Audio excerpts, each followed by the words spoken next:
สวัสดีครับผมเป็นแพทย์จบใหม่วันนี้มาทำงานวันแรก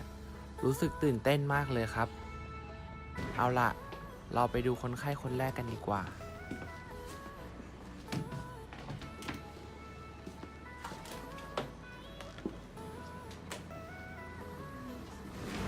เต็งหนึ่งเป็นมาเรียเต็งสองก็เป็นมาเรียเต็งสามก็เป็นมาเรียเหรอเนี่ยโอ้อาการคล้ายกับที่เราเรียนมาเลยถูกยุงกัดอาการที่พบได้บ่อยที่สุดคือไข้โดยระยะฟักตัวนั้นแตกต่างกันไปตามชนิดของมาลาเรียอาการจะไม่มีลักษณะจำเพาะเช่นปวดศีรษะปวดเมื่อยแน่นท้องคลื่นไส้อาเจียนไอรู้สึกหน้ามืดเมื่อเปลี่ยนท่าทางแต่หากติดเชื้ออย่างรุนแรงอาจพบว่าผู้ป่วยมีสติสัมปชัญญะลดลงหรือหมดสติอ่อนเพลียมากชักหอบน้ำท่วมปอดช็อกไตวายดีซ่านเลือดออกผิดปกติหมอผมกำลังตามหาหมออยู่เลยสวัสดีครับครูเนี่ยหมอเห็นแล้วใช่ไหมว่าเรามีผู้ป่วยมาเรียทั้ง3 รายแล้วนะเรื่องใหญ่เลยนะหมออย่างเงี้ยประเทศเรากำลังมีแผนกำจัดโรคนี้อยู่ด้วยนะยุทธศาสตร์การกำจัดโรคไข้มาลาเรียประเทศไทยประจำปี 2560 ถึง 2569 มีจุดมุ่งหมายให้ประเทศไทยปลอดจากโรคไข้มาลาเรียภายในปี 2567 โดยจะเร่งรัดกำจัดการแพร่เชื้อพัฒนาเทคโนโลยี นวัตกรรม มาตรการ และรูปแบบที่เหมาะสมในการกำจัดโรคสร้างความร่วมมือระหว่างภาคีเครือข่ายระดับประเทศและนานาชาติเพื่อขับเคลื่อนงานกำจัดโรคและส่งเสริมให้ประชาชนมีศักยภาพในการดูแลตนเองจากโรคไข้มาลาเรียแล้วอย่างนี้ต้องทำยังไงครับครูผมว่าเรื่องนี้เราจัดการคนเดียวไม่ได้แล้วหรอหมอต้องรีบรายงานเรื่องนี้ให้กับฝ่ายที่เกี่ยวข้องโดยด่วนเลยนะทางการรายงานเมื่อมีบุคลากรในหน่วยงานทหารเป็นไข้มาลาเรีย 1. รายงานผู้บังคับบัญชาตามสายงาน 2. แจ้งหน่วยงานด้านการแพทย์ที่เกี่ยวข้องดังนี้ในพื้นที่กรุงเทพมหานครและปริมณฑลแจ้งผ่านหน่วยตรวจโรคกองตรวจโรคซึ่งเป็นเครือข่ายเฝ้าระวังของหน่วยระบาดวิทยาโรงพยาบาลพระมงกุฎเกล้า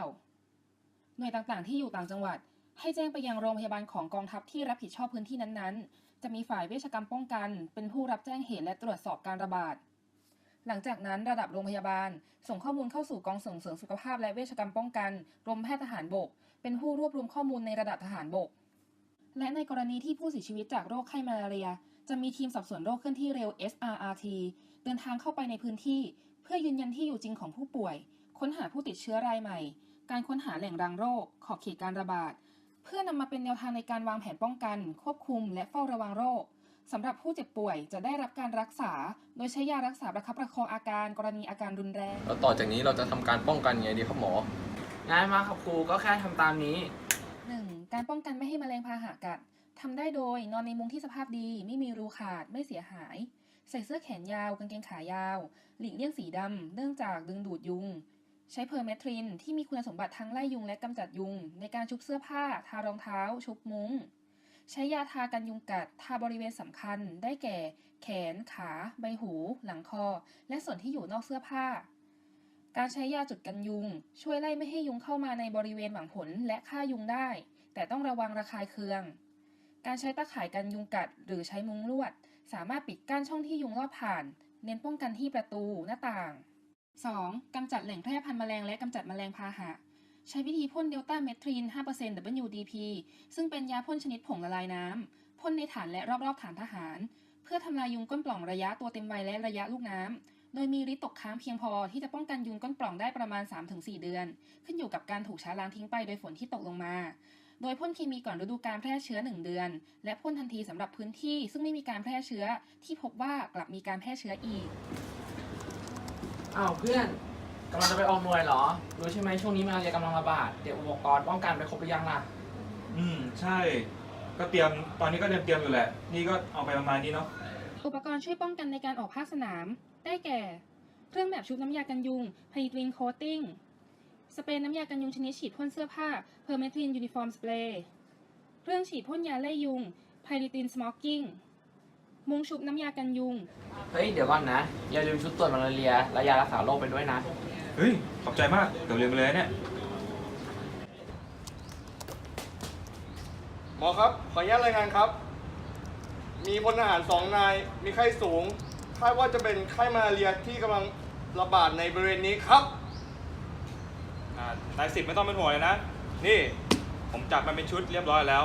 ข้างในเนี่ยมีทั้งอุปกรณ์ตรวจเลือดมาลาเรียกับยารักษาโรค ไม่ต้องเป็นห่วงเลยครับ วิธีการตรวจวินิจฉัยโรคในเบื้องต้น สามารถทำโดยใช้ชุดตรวจมาลาเรียอย่างรวดเร็ว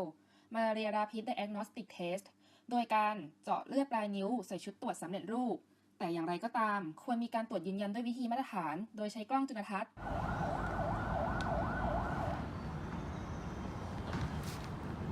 ฮะ ผลเลือดออกมาแล้ว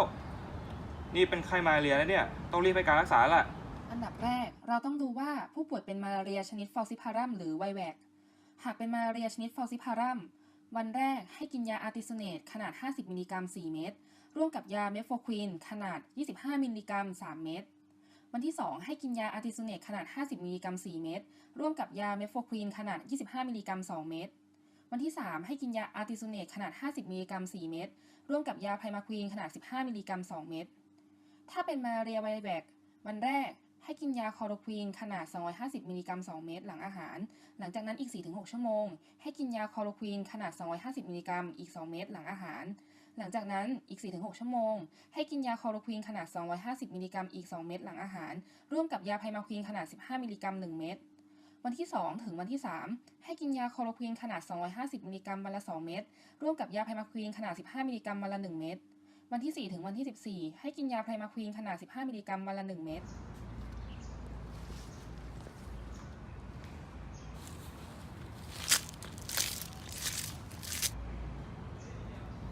ตรง สวัสดีครับ นะครับ สวัสดีหมอตามสบาย ผมแค่เอากล้วยมาเยี่ยมเฉย ท่านครับ ขออนุญาตรายงานครับ ขณะนี้มีกองกำลังพลป่วยเป็นไข้มาลาเรียจำนวน1 นายครับ หมอรู้ใช่ไหมว่าเราต้องเฝ้าระวังโรคมาลาเรียในกำลังพลที่ปฏิบัติงานตามแนวชายแดน โครงการเฝ้าระวังโรคมาลาเรียในทหารที่ปฏิบัติภารกิจตามแนวชายแดน มีเป้าหมายคือ 1. ป้องกันการติดเชื้อในกำลังพล 2. ตัดวงจรระบาดของโรค 3. เก็บวิเคราะห์ข้อมูลข่าวกรองทางการแพทย์ 4. วิจัยและพัฒนาแก้ปัญหาไข้มาลาเรียในทหาร แต่เราก็ต้องอาศัยความร่วมมือจากประชาชนในบริเวณด้วย อาจจะเริ่มจากการคัดเลือกอาสาสมัครสาธารณสุข เพื่อจะช่วยป้องกันควบคุมเฝ้าระวังโรคมาลาเรีย โดยจะเน้นให้มีการเยี่ยมบ้าน การรณรงค์ให้ความรู้กับประชาชน การจัดกิจกรรมอื่นๆ เช่น การชุบมุ้ง การพ่นสารเคมี